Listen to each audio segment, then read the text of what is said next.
Intense and terrifying. Slow.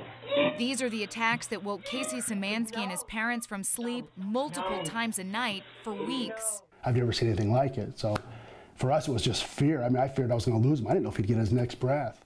At first, Casey was treated for strep. It just starts out as like a mucusy kind of like grunt, like you're clearing your throat or something like that. And then it brings off this cough. And as you cough, you feel like, what it feels like is just like your airway you can't take any more air. And you try to breathe in, and you just can't. So you're just like panicking and just like wanting to breathe like you usually do. And it's just pretty scary, really. 2 trips to the emergency room and multiple doctor visits left the family with more questions and few answers. That's the scariest thing you've ever went through, to have your son not breathe. I mean, every hour on the hour, all night long, wake up out of a dead sleep and gasping for air. Finally, at Riley Hospital for Children in Indy, Casey was diagnosed with pertussis, commonly called whooping cough, named for its classic sound.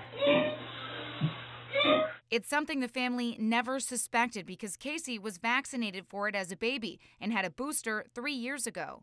The reality is they probably don't see a lot of cases. I think they are now maybe, but at the time he had his, early November, I don't think anybody was seeing this. But now health officials are seeing it at an elevated level in this area. In the past few years, we have had not a lot, maybe 12, maybe 18 in a year's time, enough to know that it's there. But not call it an outbreak or anything. And this year, it looks like we're probably going to double that, and with positive cases of pertussis. The cause for the increase is still unknown, but it's most likely due to a change in the vaccine formula. The previous vaccine caused a pretty significant reaction in children, and so they attenuated it or made it weaker.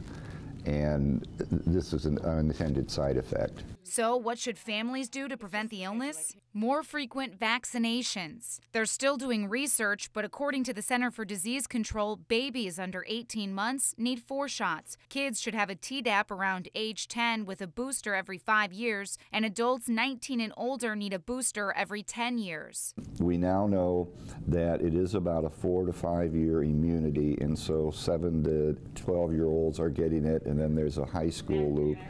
And it looks like this vaccine may need to be repeated every so often. Immunize is the key. After this life-changing scare, Casey's mom says the best thing families can do is be aware.